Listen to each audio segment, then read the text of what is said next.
Welcome back. If you're new here, this channel is dedicated to helping adults over 60 live longer, healthier, and more informed lives. We dig into the science, we talk to experts, and we translate all of it into plain language that actually makes sense. Now, here's the truth nobody prepares you for. After 75, your body enters a different phase. Your cells regenerate more slowly. Your immune system operates on reduced capacity. Hormones shift in ways that don't announce themselves with dramatic symptoms. And because these changes creep in gradually, over weeks, months, sometimes years, they become your new normal before you even notice something is off. The dangerous part isn't the change itself. The dangerous part is ignoring it, because it doesn't seem like a big deal. Doctors call these subclinical signs. That's a fancy way of saying your body is sending signals that won't show up on a basic checkup unless someone knows exactly what to look for. And too often, by the time the signal gets loud enough to notice, the window for easy intervention has already narrowed. So today, we're going through 7 of these quiet changes, one by one. Some might surprise you, some might sound familiar. Either way, knowing what to watch for puts power back in your hands. Let's get into it. Number 1, your grip strength has weakened noticeably. This one catches people off guard. You reach for a jar of pasta sauce, and your fingers just don't cooperate the way they used to. Or maybe you've noticed that carrying grocery bags from the car to the kitchen leaves your hands aching and trembling in a way that feels new. Most people chalk this up to arthritis or simple aging. And sure, some degree of muscle decline is expected. But here's what research from the British Medical Journal and the National Institute on Aging has shown. Grip strength after 75 is one of the strongest single predictors of overall mortality risk. Not just hand health. Overall survival. Why? Because grip strength reflects your body's total muscle mass, neurological function, and systemic inflammation levels all at once. When grip weakens significantly, it often means sarcopenia, progressive muscle wasting, is accelerating. It can also signal early cardiovascular strain because the same vascular health that feeds your heart feeds your forearm muscles. What to watch for? Difficulty opening bottles you use to open easily, dropping objects more frequently, or feeling like your handshake has become noticeably weaker over the past 6 months. What to do? Talk to your doctor about a simple dynamometer test. It takes 30 seconds. And strength training, even light resistance bands, can slow or reverse early sarcopenia remarkably well, even at 80 or beyond. Number 2, you've started sleeping much more but feeling less rested. Here's the scenario. You used to get by in 7 hours and feel sharp by breakfast. Now you're sleeping 9, 10, sometimes 11 hours, and you still wake up foggy. Your eyelids feel heavy by 2 in the afternoon. Naps that used to refresh you now leave you groggier than before. Many seniors assume this is just what getting older feels like, but excessive sleep combined with persistent fatigue after 75 can point to several hidden problems. First, hypothyroidism. Your thyroid gland naturally slows with age, and after 75, subclinical hypothyroidism affects nearly 1 in 5 adults. It won't always show up dramatically. You won't gain 50 pounds overnight. But that bone-deep tiredness, that feeling of moving through wet concrete, that's your metabolism downshifting in a way that needs medical attention. Second, early congestive heart failure. When the heart can't pump efficiently, your organs receive less oxygenated blood. The body's response? Force you to rest. You feel exhausted because your cardiovascular system is working overtime just to maintain baseline function. Third, depression. And not the crying in a dark room kind. Late-life depression often presents as withdrawal, low motivation, excessive sleep, and emotional flatness rather than obvious sadness. It's wildly underdiagnosed in seniors because it doesn't look like what most people expect depression to look like. If your sleep patterns have shifted dramatically in the past 3 to 6 months, bring it up at your next appointment. A simple blood panel checking TSH levels, B12, iron, and a cardiac biomarker called BNP can illuminate what's happening beneath the surface. Number 3, your sense of smell has faded or disappeared. This one is subtle and deeply underappreciated. Think about it. When was the last time you truly smelled fresh coffee brewing? Or noticed the scent of rain on hot pavement? Or caught a whiff of your spouse's perfume across the room? Loss of smell, called anosmia when it's complete and hyposmia when it's partial, affects roughly half of adults over 75 to some degree. Many never mention it to their doctor because it seems trivial. It's not painful. It's not bleeding. Why would anyone care? Here's why. Multiple longitudinal studies, including a landmark 2014 study from the University of Chicago, found that smell loss in older adults predicts 5-year mortality more accurately than heart failure, cancer diagnosis, or lung disease. Not because smell loss itself is deadly, but because it serves as a canary in the coal mine for neurological decline. The olfactory system sits incredibly close to brain regions involved in memory and cognition.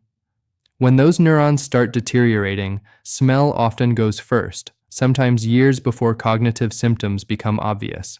Smell loss correlates strongly with early Parkinson's disease and preclinical Alzheimer's. Beyond that, losing your sense of smell carries immediate practical dangers. You can't detect gas leaks. You can't tell when food has spoiled. You may lose your appetite entirely because food tastes bland, leading to malnutrition and weight loss that compounds every other health risk. If you've noticed that food doesn't taste the way it used to, or that strong smells no longer register, mention it to your physician.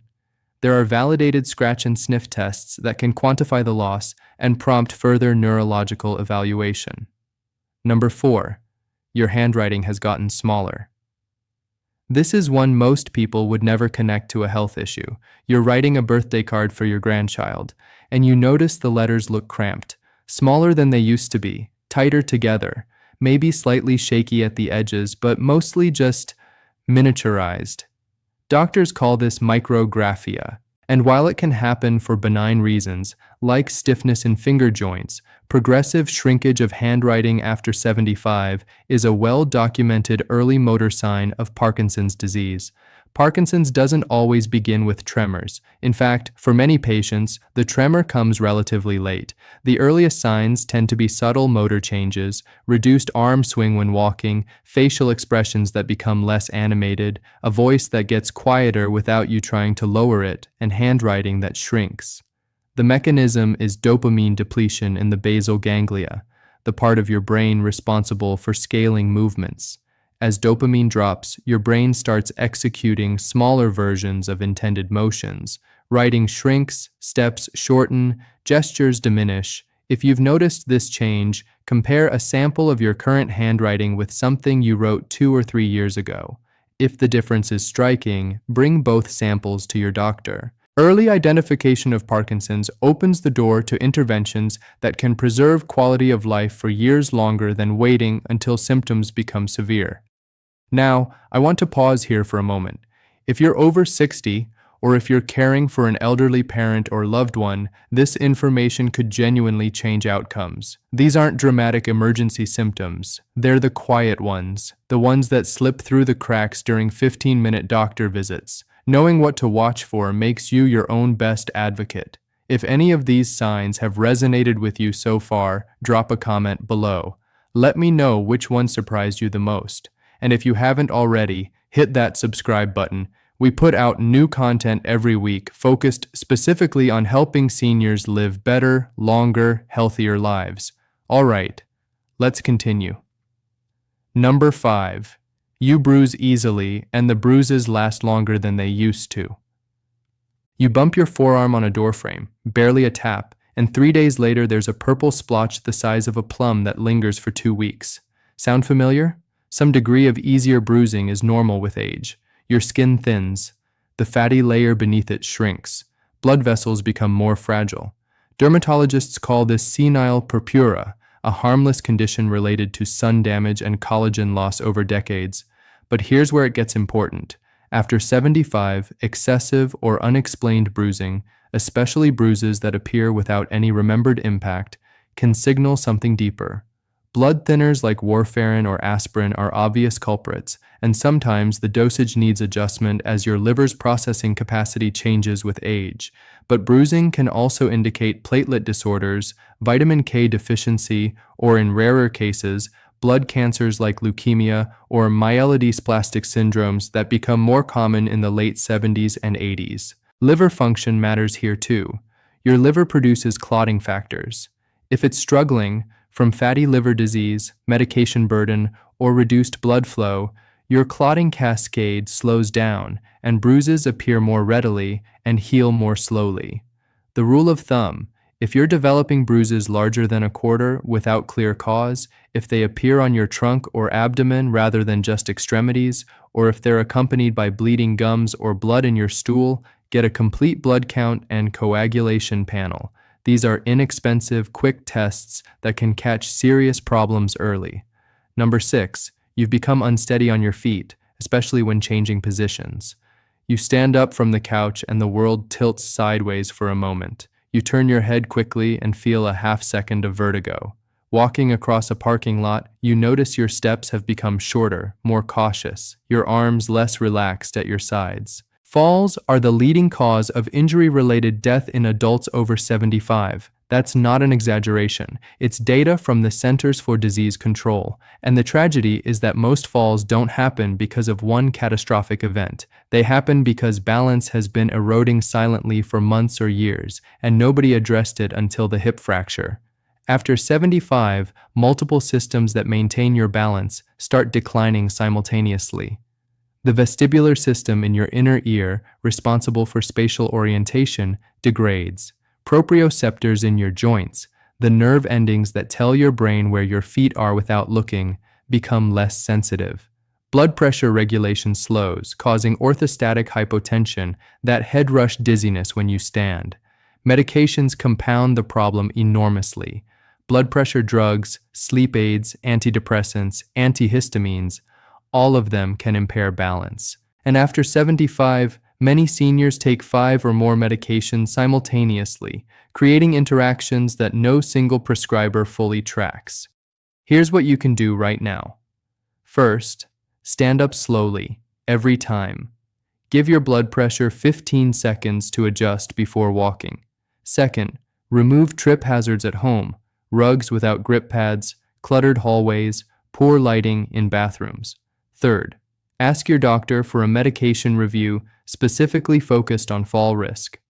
Fourth, consider Tai Chi or simple balance exercises. Research consistently shows these reduce fall risk by 30 to 50% in older adults. If you've had even one near fall in the past month, one moment where you grabbed a counter or a wall to steady yourself, treat that as a warning sign, not a close call to forget about. Number 7. You've withdrawn socially and you're not sure why. This final sign doesn't involve blood tests or brain scans, but it might be the most important one on this list.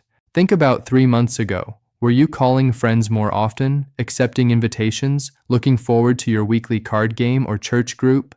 Now think about today. Have you been turning things down, making excuses, feeling like it's just too much effort to get dressed and go somewhere? Social withdrawal after 75 doesn't always mean depression, though it can. Sometimes it masks hearing loss that makes conversation exhausting. Sometimes it hides early cognitive decline, the fear of forgetting someone's name or losing track of a conversation in front of others. Sometimes it reflects chronic pain that makes sitting in a restaurant chair for an hour feel unbearable. Sometimes it's the quiet grief of losing peers, watching your social circle shrink with each passing year. Whatever the root cause, isolation itself becomes a health risk. Loneliness after 75 correlates with a 26% increase in premature mortality, according to meta-analyses. It elevates cortisol, suppresses immune function, accelerates cognitive decline, and increases cardiovascular risk. The body wasn't built to be alone, and when someone over 75 begins pulling away from the world, something, whether physical, psychological, or neurological, is almost always driving that retreat. If this sounds like you or someone you love, gently explore what's behind it. Is it hearing? Get it tested. Is it painful? Address it. Is it sadness? Name it. Is it fear of cognitive slips? There's no shame in early evaluation, only power in early knowledge. So let's bring it all together. 7 quiet changes. 7 whispers your body might be sending right now. Weakening grip strength, reflecting total body muscle health and cardiovascular status. Excessive sleep with persistent fatigue, potentially thyroid, cardiac, or mood-related. Loss of smell, an early neurological warning sign that most people dismiss. Shrinking handwriting, a subtle motor signal linked to dopamine changes. Easy and prolonged bruising, pointing toward blood, liver, or medication issues. Unsteadiness and balance changes, the slow erosion that precedes dangerous falls. Social withdrawal, the body and mind retreating from a world that's become harder to navigate. None of these hurt. None of these bleed. None of these send you to the emergency room at 2 in the morning, and that's exactly what makes them dangerous. They're easy to normalize, easy to dismiss, easy to wave away with, "I'm just getting older." But getting older doesn't have to mean getting worse without intervention.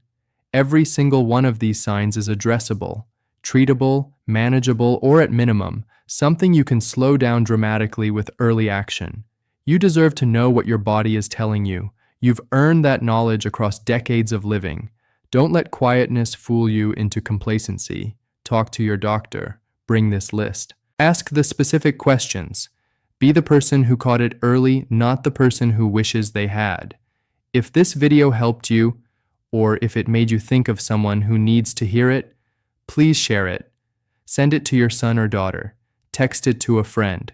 Health information only works when it reaches the right person at the right time. Subscribe to this channel if you want more content like this every single week. Researched, honest, and made specifically for adults navigating life after 60. And leave a comment below. Tell me which of these 7 signs surprised you most, or which one you've already noticed in yourself or a loved one. I read every single comment, and your experiences help shape what we cover next. Take care of yourselves. You matter more than you know. I'll see you in the next one.